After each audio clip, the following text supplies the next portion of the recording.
Let us try to understand how to calculate mode of the discrete data.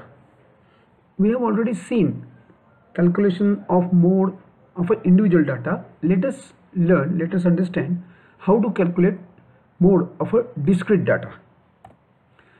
Let us first of all understand what is discrete data.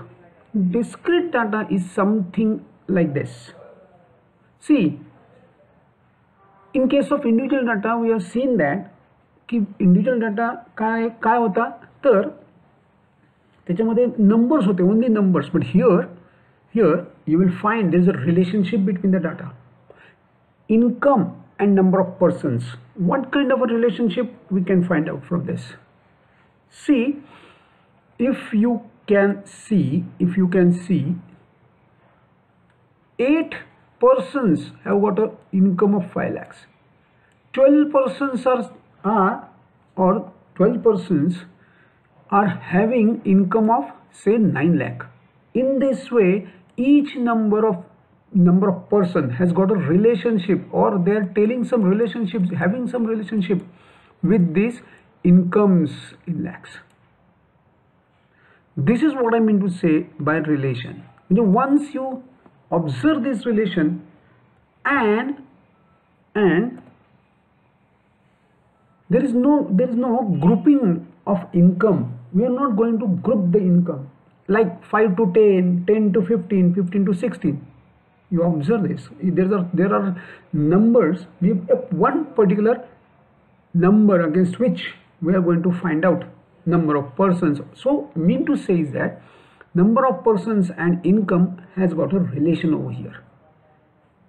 If you can find out this kind of a relation, we will call this particular data as a discrete data. Now let us calculate mode of a discrete data. First step remains same, arranging these numbers in the ascending order. What numbers, how to arrange these? If you have observed, see, I have arranged these numbers and rewritten the table. See how I have arranged this. Just look at this. For first, ascending order. So for first, and the corresponding number of persons I have written in front of that. Observe it properly. I have given this name. I have marked income as X and number of persons as F. Remember this. So X and F, these two, F represents frequency, X represents number, this thing, income. Now next, in this way I am going to arrange the entire table. See how I am arranging.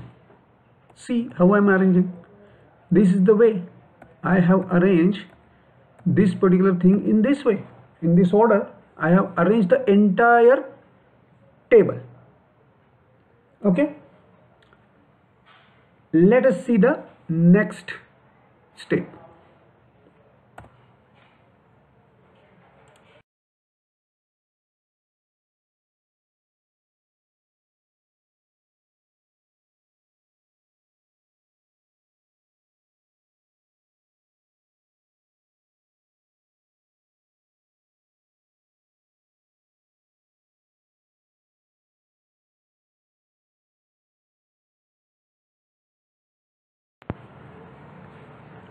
After arranging the table in an ascending order, let us calculate mode of this from this table. See, observe the highest frequency in the arranged table. Highest frequency here is 12. Here is 12. But please note that this is not the mode. Many of the students do this particular mistake. This is not the mode. The mode is corresponding value of X. Corresponding value of X for the highest frequency. Corresponding value of X for the highest frequency. So we write mode as 9. Okay.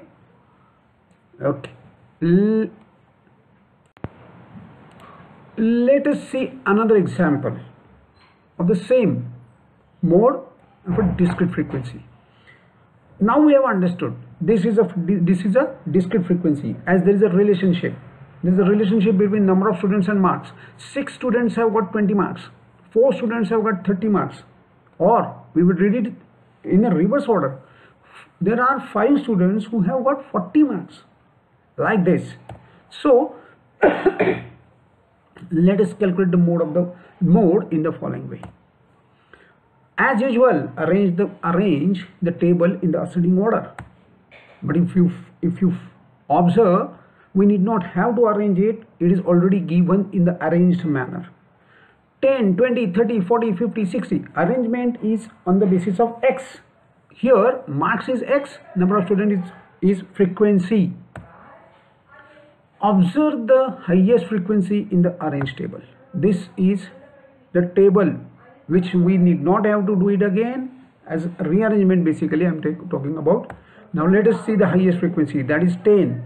And what is the mode? The corresponding value. Mode is corresponding value